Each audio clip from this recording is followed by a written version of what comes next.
Would you like to see the hidden gem that is essentially the fabric district of the Midwest, but all in one single shop? Welcome friends, I'm Shannon Makes, historical and vintage seamstress by day, circus artist by night, and I thought you might like to join me on a little fabric shopping adventure. That's right, you heard me, I'm actually going to be buying fabric. If you've been here before, you probably know that recycling and repurposing fabric and, well, let's be honest, pretty much anything else I come across is a large part of what we do here, but for this video I'm going to treat myself and go on a little shopping adventure. Now, the bulk of this video was actually filmed over a month ago when I was back in Minnesota, and where I happened to be less than an hour away from what is easily the best fabric store in the Midwest.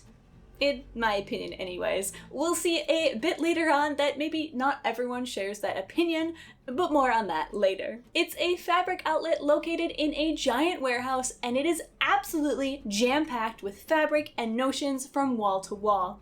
One can, and I quite literally have, spent an entire day in the store just browsing and frolicking in cozy wools and colorful cottons. It's virtually impossible to leave this store empty-handed, and if you can do it, you've got stronger self-control than I do. The goal was to take a little tour of the store and then bring the fabric back to a quieter, less public environment and do a short haul video to show off the fabrics I bought and the projects they'll be used for. However, life got in the way and the haul portion never got filmed. So for the next few minutes, we'll be traveling back in time in order to visit the store, and we'll meet back up here in the present to go over the fabrics I found and then proceeded to drag across the border with me. So let's hop in the car and chat a little more about the store, shall we? Alright, so I am about to go to my favorite fabric shop of all time, and I thought it would be kind of fun to take you along with me so that you can also have a peek at what is probably one of the most amazing fabric shops that I've ever been in. I've learned that it's best to walk in there with sort of a general idea of what you're looking for, but if your list is too specific, it's actually just a recipe for frustration because they don't have a constant stock that they're refilling. They're literally just taking the leftovers of what other people don't want. So sometimes there will be a lot of linens and other times there will be almost none, or in very limited colors. Those colors are never consistent. You're really at the mercy of all these other companies and what it is that they don't want. So I do have a list of some projects that I have coming up and a general concept of some qualities that I want in those fabrics for those projects, but like I said, nothing too specific because that is just absolutely going to be a recipe for me to walk out empty-handed and empty-stomached and frustrated. So going in there, it's kind of fun. You never know exactly what it is you're going to walk out with, but hopefully we'll have a good time. You guys can get a good look at some amazing fabrics, and then like I said, at the end of this we can look at what it is that I picked out and what projects they're going to be used for. So let's get going. This is a very boring drive. It's entirely on highways, so let's just cut right to the part where I'm in the fabric shop.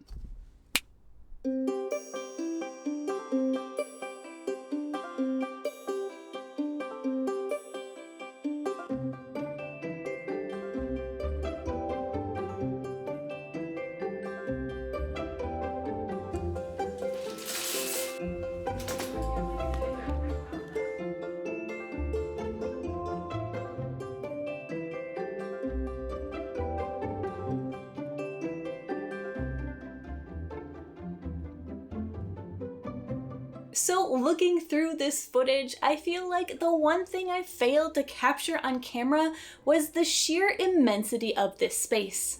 With the exception of this one shot, which shows maybe a third of the store, you can never really get a full sense of the scale of this warehouse. So rather than take my word for it, let's turn to Google reviews and see how others describe this space. It's an insane maze of fabric chaos and I love it. Think of it as an adventure, pack snacks, and wear comfortable walking shoes because if you love fabric, you're going to be here a while. This place makes me feel like I've happened upon a clandestine operation in an abandoned warehouse. The shelving is lumberyard quality, so you probably don't have to worry about dying in a fabric avalanche. Fantastic store, almost like Narnia or something. Unbeatable selection and unbelievable pricing. Very disappointed.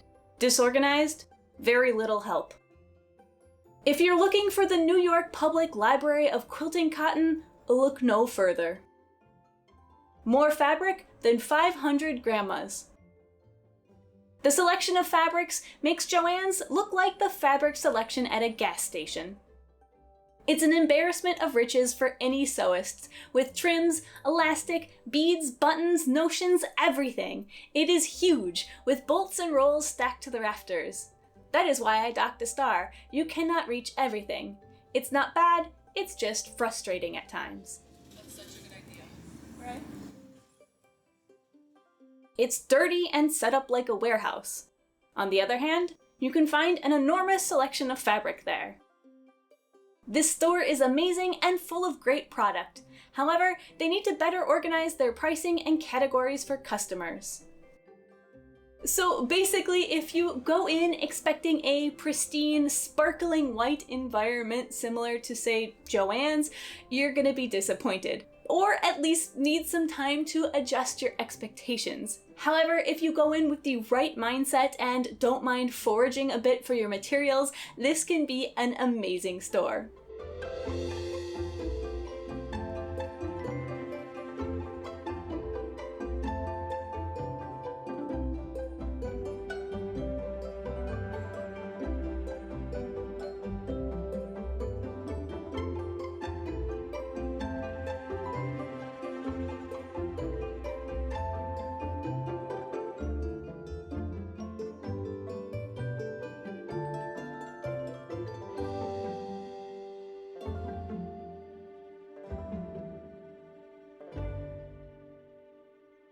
Basically, because they're an outlet, they clearly get a lot of their fabric as overstock, and it's not at all uncommon to see designer names on the bolts. All of the fabric is 50% off, and remnant bins are even cheaper.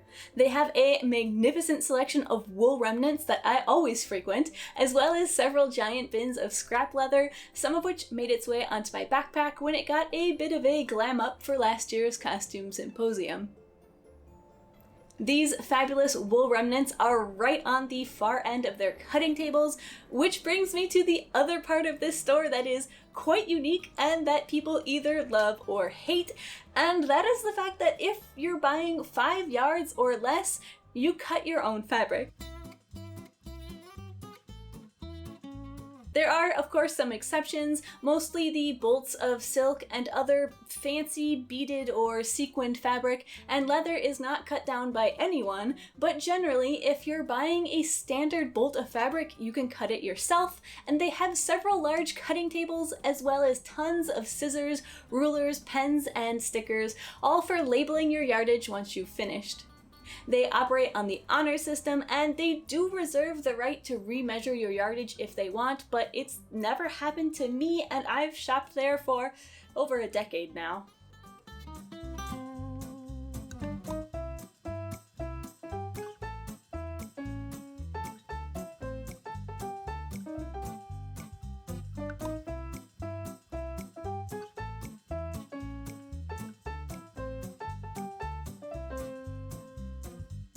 I think the review that nailed it for me was Heidi Waterhouse, who gave it 5 stars and wrote, "No frills, self-service, and you need to go with a clear but not rigid idea of what you want. Within those parameters, the best prices for fabric you'll find for states around." On an unrelated note, browsing through the reviews on Google was quite the trip. The reviews are, almost entirely outstanding, minus some grumbling about customer service, and basically all of the 1-star reviews are from people who were ticked off that the store was enforcing the mask mandate during the height of the pandemic. For the record, when I was there, no one was harassed for not wearing a mask. As the sign said, it was encouraged but not required, and I'd say about half of the clientele were voluntarily masked up. I will agree with the one commenter that wished that the fiber content was listed on each bolt. Sometimes you can find fabric on the original bolt. I think this is most often the case with the fancy wools and the Italian shirting cottons, but other times, because the bolts get reused, there'll just be a generic label of wool blend that leaves you to guess what it's blended with and in what proportions, but they do let you cut small samples, so if you were really fanatic about it, you could, in theory, cut some small samples, go out in the parking lot, burn test them, and then make your purchases based on that. I know I was actually really tempted to do that with the wool I purchased for this round of Taylor's hams. Shameless plug for my Taylor's ham and sausage kits, which are currently for purchase on my Ko-fi page and which feature wool seen in this video. But that's pretty much the only time for me personally that fiber content has been actually quite important to know. So let's take a look at the results of my shopping trip. Now, I have tried to organize this into some semblance of logic, more or less by fabric type, but also sometimes by the project they're destined for, so just bear with me here.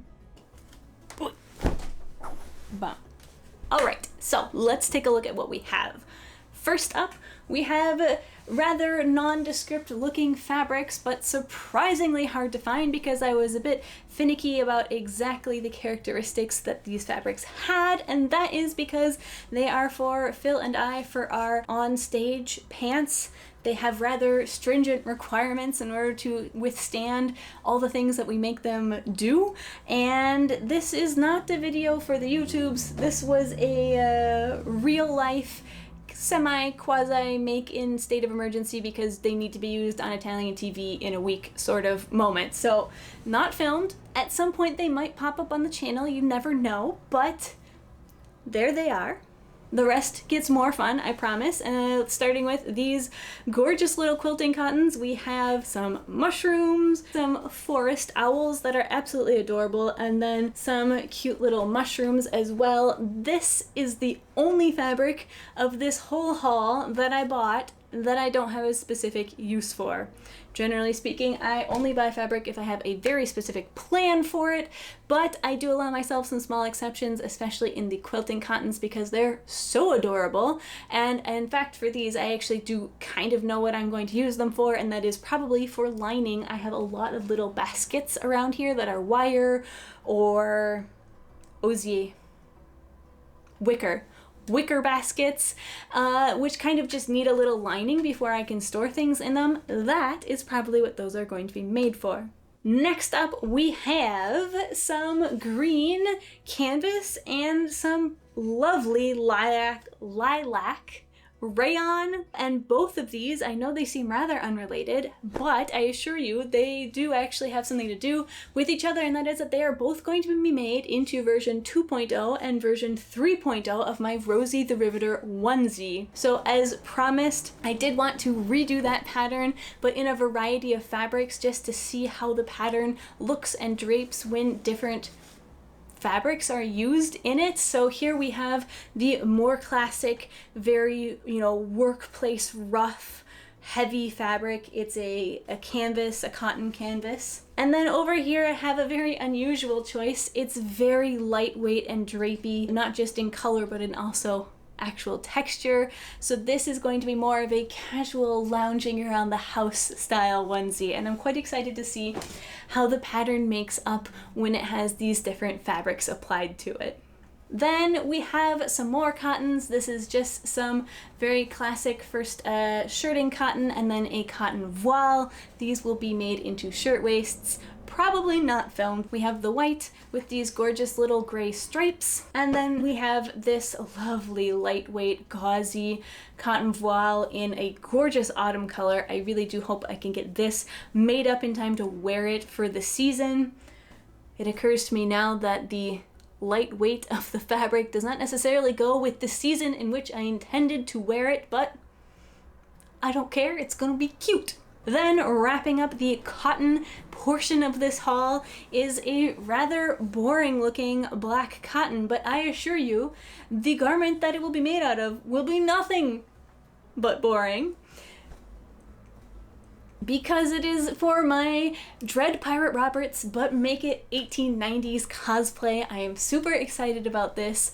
It won't be coming out until, let's say, late spring probably, because there is a lot of smocking in this. This is for the shirtwaist. It is going to be made based on an extant 1890s shirtwaist, and there is a lot of smocking. So this is a project for way, way, way in the future, but I am super excited about it. I think it's going to be very, very fun. And the next fabric, which brings us into the wool portion, is actually also part of the same cosplay. Again, more black. This actually came from the wool remnant section that I showed you. It is 2 separate remnants of this gorgeous tropical weight style wool. If you look very, very closely, you can tell that they are not from the same bolt. Like, they are slightly, ever so slightly different fabrics. But even from here, I cannot tell. I really have to examine them. So I don't think anyone's going to be getting close enough to me to notice. They have the most beautiful hand and drape, and I'm super excited to make some more bloomers with these. Again, for the whole pirate effect, 1890s Dread Pirate Roberts. Cannot wait to get this done, and also cannot wait to update that 1890s bloomers video, because it was one of the first videos that I made from almost 2 years ago, and let's just say it could be improved upon, to be polite.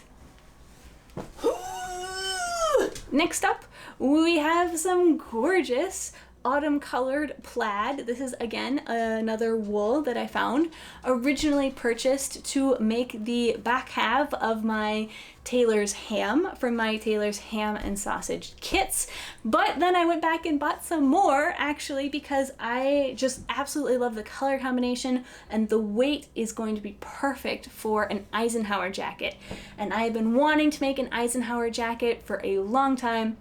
It falls into my other period of interest, which is the 1940s, and I have found a couple good patterns out there. So maybe this autumn, maybe spring, maybe next autumn, there will be an Eisenhower jacket coming in gorgeous autumn color plaid. Then we have another wool remnant from the remnant bin, this one in a gray with a light gray or maybe off-white stripe running through it. It is a little bit scratchy, so while I originally bought it thinking that I would make it into a pair of pants, feeling it now against my bare skin, I'm thinking maybe it's actually going to get turned into a skirt, because then I can flatline it and I won't have to worry about it being itchy. So there's that. It was very cheap, so I don't feel too bad if I don't have immediate plans for it, or if those plans change. We're moving into the linens. This is a lovely blue linen. I adore the color. What I like slightly less is the fact that the threads for the warp and the weft are actually different colors, which from far away, you looking at it like this, it probably is completely unnoticeable, but up close it looks very modern. I don't actually know if this technique was used, like if they would have had linen like this back in the 1890s, early 1900s. I'm not sure, but to my eye, it looks really modern, and I'm not a huge fan of it, but it's not going to stop me from making a very cute jumper out of it. So that's what the plan is for this. This is going to be a jumper. And then I fully admit that I bought this at Joanns and not at S.R. Harris, but it's the same exact color, and I couldn't help myself. So I figured it's this horribly gaudy, probably polyester, weird ruffle thing, which in no other circumstance in my life would I have purchased, except that it really matched the linen that I had. And of course, there's the fact that, you know, there were actually features like this on some of the jumpers, historically speaking, so I bought a little bit of it thinking it could be fun to make a little portion of a jumper that could be removed when you didn't feel like walking around wearing polyester frills, but that could be attached if you wanted to have more of a historical feeling as opposed to a history bounding type feel. I was quite excited about it, even though it's ridiculous. What can I say? And then next up, the crown jewel of the haul perhaps, and that is this lovely dusty rose linen. This, I am happy to report, the threads of the warp and the weft are both the same color. They are both this lovely dusty rose. Also super excited because I did actually find several mentions of the color dusty rose specifically being used for jumpers in the early 1900s, so that was a really nice find. Also, I do like the color. It's maybe not my favorite color, but it is a nice color and it has historical precedent. So there's that. Plus, I was able to find a ton of matching trim, which I was super excited about. So as you saw, there was a massive trim, lace, etc. section, and I did have to dig through it a little bit because it was not maybe the most orderly. However, I found several options that did match quite well with my dusty rose linen. One of them being this kind of quasi crocheted, maybe picot edge is what you would call it, trim, and then the other option being a much more synthetic classic lace, but in a, I'm assuming, very modern pattern, but I don't mind. It matches my linen perfectly, so I got a bunch of it. And then while I was there, I picked up some other lace, some white lace that I think is also equally cute. Then lastly, in the jumper and accoutrement section, we have a bunch of these little appliques, which again match very nicely to the color of the linen. There are two different patterns here, but they're the same threads, the same colors, the same general shape of the applique, just in two slightly different forms. And again, I don't know exactly how I'm going to use them or if I need to use them, but they were very cheap and they were exactly the right color. So I did get a few of these here, and I'm quite excited to try and figure out how to incorporate them into this whole outfit. And lastly, but not leastly, there is this absolutely gorgeous maroon burgundy colored cotton sweatshirt material, which is going to be made into a corset hoodie, which I am super excited about. I really hope I can get to that this season while it's still sweater weather, because this was one of those silly ads where Facebook proposed me that, oh, you might like this, and it was by Cider or Shane or something like that, and it was a corset hoodie, which I found both incredibly ridiculous and also I really wanted one. So I posted about it on Instagram, and then one of my lovely followers messaged me and sent me a link to a free mood pattern that could be fairly easily modified into a corset hoodie. So that is exactly what I shall be doing. So I have a couple yards of that and hope to get to it very, very soon. So that pretty much wraps it up for all of the fabric of the haul, but the sewing of any and all of these projects needs to wait until my sewing room is back in order. I realize it probably looks like it is all ready to go thanks to some fastidious framing. However, it is nearly done, and I suspect that that will actually be the next video to come out. I'm just waiting for some finishing touches because working with recycled material always takes longer than if I would, just walk down to the lumber store and buy exactly what I needed. But where would the fun be in that, I ask you? So keep your eyes peeled for that.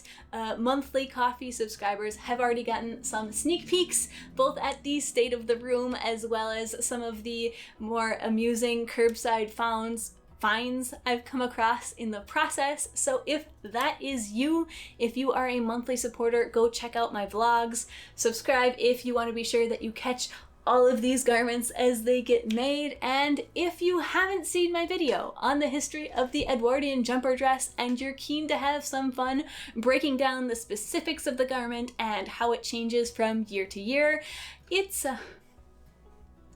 right there. You should go watch it. I might be biased, but I highly recommend it. There's a lot of good research there. So that's it for now. Have a great day, and I'll see you next time. Bye!